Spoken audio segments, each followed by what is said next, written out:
Woe to the world and them that dwell therein, for the sword and their destruction draweth nigh, and one people shall stand up to fight against another, and swords in their hands. For there shall be sedition among men, and invading one another. They shall not regard their kings nor princes, and the course of their actions shall stand in their power.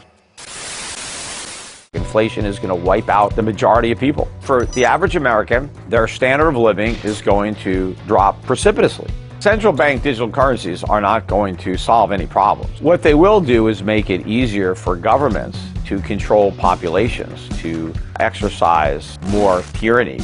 When you have unlawful, oppressive governments, it's good if the citizens can resist, but it's going to be a lot harder for them to resist if the government has complete control over their money. If Russia were to deploy any kind of nuclear weapon in the Ukraine, a lot of bad things, I'm sure, could be a consequence of that.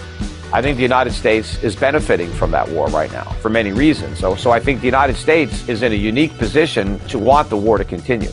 The war is a lot more popular than it would be if people understood facts about how we're paying for it. People are going to be protesting in the streets and rioting in the streets when their money doesn't have any value.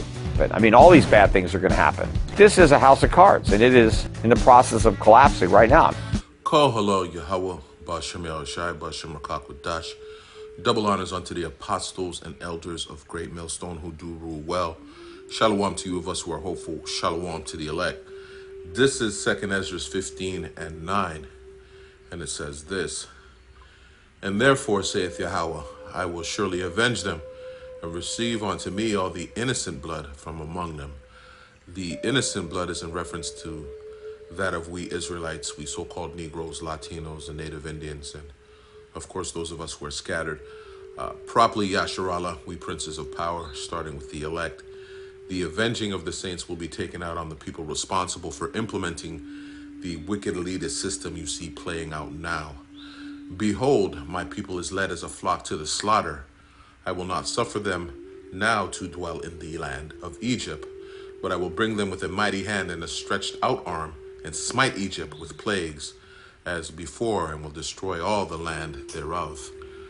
As before, meaning this was a foretelling of things to come, a future prophecy, as prophecy simply means to say before. America is the spiritual Sodom in Egypt, the place of bondage and our own captivity, the transatlantic slave trade to emancipation, the changing of one master to next, if you will, to a master-slave relationship called employment for slave wages, to an existence as debt currency slaves led by those whom the system of subjection from the very beginning was created to oppress the children of the Most High Power. Joel 3 and 19 says this: Egypt shall be a desolation, ergo America will be destroyed. And Edom, speaking to the global elite and the top banking families of the earth, the so-called white establishment, which forced our labor in making Babylon great, so you can understand, shall be a desolate wilderness for the violence against the children of Judah, because they have shed what?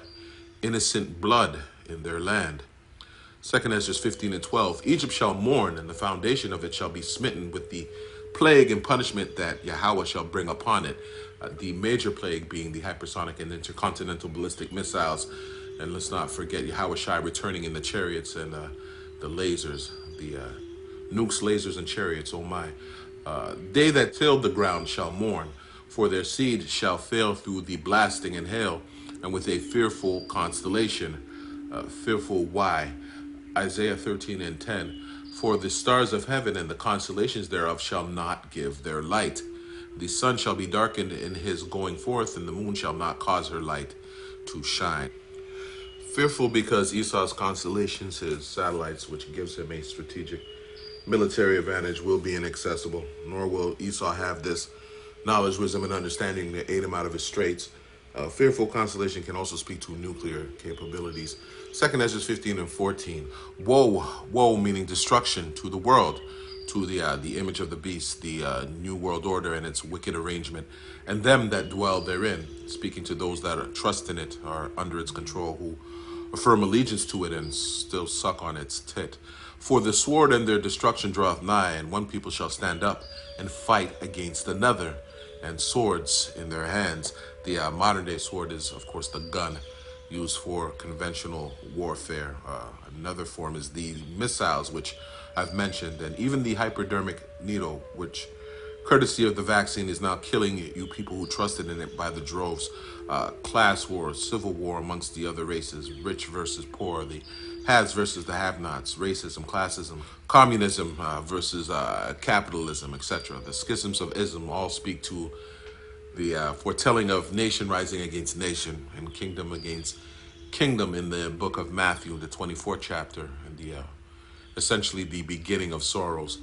Properly Jacob's trouble, where some of us, we hopefully elect men, will be delivered up and killed for righteousness' sake. But trouble for us also means trouble for you too, Esau, and you other nations. 2 Ezra 15 and 16. For there shall be sedition among men.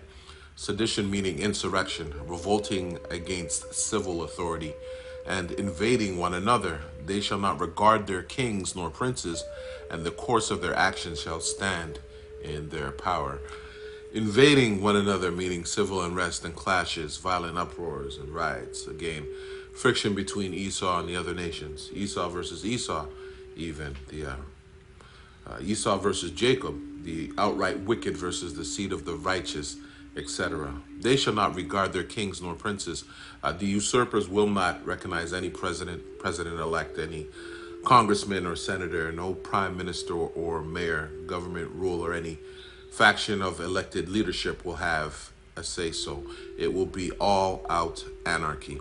And the course of their actions shall stand in their power. Those that buck the system, the measures that they take against those who propose to rule over them, will stand as their right to rule.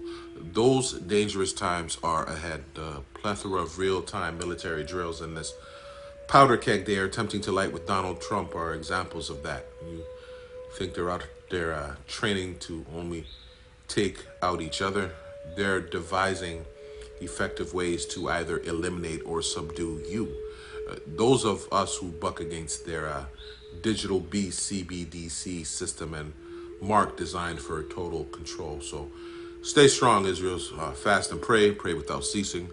We are almost home. And with that, I'll say, call halal Yahweh, Bashem Yahushai, Bashem Rakakwadash. Double honors unto the elders and apostles of Great Millstone, who teach us 100% truth and rule well. Salutations to you, Akim, on the highways and the hedges, pushing this thing into the Akwath, listening and learning. Shalom, Yasharala. Remember, no test, no yab, and damn sure.